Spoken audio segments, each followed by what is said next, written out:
You just unveiled a new 5G deployment plan. Walk us through the parts of this plan that you believe will be the most game-changing in terms of speeding up this rollout.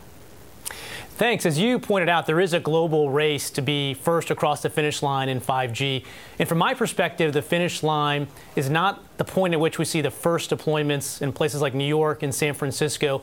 We need to make sure that every community in the U.S. has a fair shot at seeing 5G. That's what the new proposal that I unveiled last week is all about at the FCC. We'll be voting to streamline the regulations governing infrastructure 5G deployment to make it easier to get it to every single community in the country.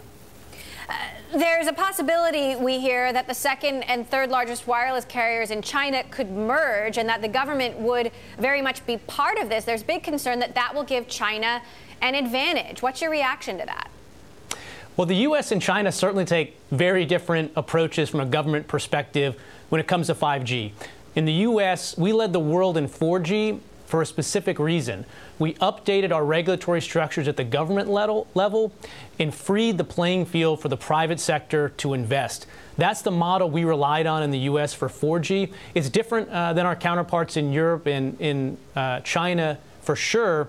We step back at the government level and try to let the private sector drive the standard setting and the investment. But the approach we're taking is setting us up to help win this race to 5G. Right, but do you have any concerns that these latest moves in China will put the United States at a disadvantage, regardless of the fact that it's a different approach?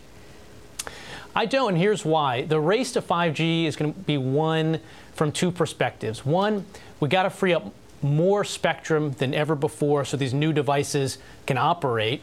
And the U.S. right now is ahead of China when it comes to freeing up spectrum, so we're in good position there. The second piece of it is, as your listeners know, small cells are the building blocks for 5G. 3G and 4G deployments were marked by these 200-foot towers. Well, 5G is going to be about layering on top of that small cells about the size of a backpack. And right now, the FCC is voting to make it a lot easier to deploy those small cell devices. And that's going to be the key to winning this race to 5G. What about the progress being made in other countries, though? Japan, South Korea.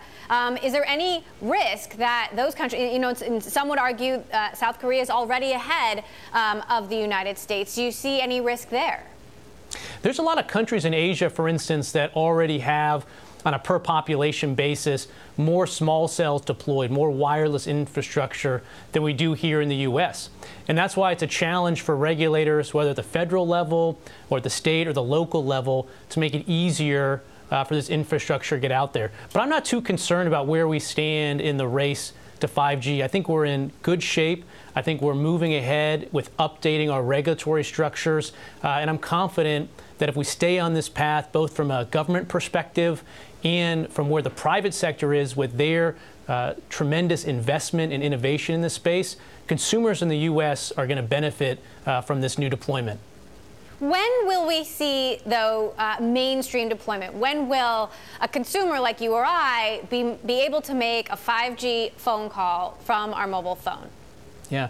So we're already seeing some leading edge deployments. I was in Indianapolis last week, and that's one of the first cities where two nationwide providers have announced that they'll be deploying 5G capable devices by the end of this year. 2020 is more broadly speaking, a year that a lot of people are looking at in terms of a more wide-scale deployment of 5G technology and then continuing deployment for the couple years after that.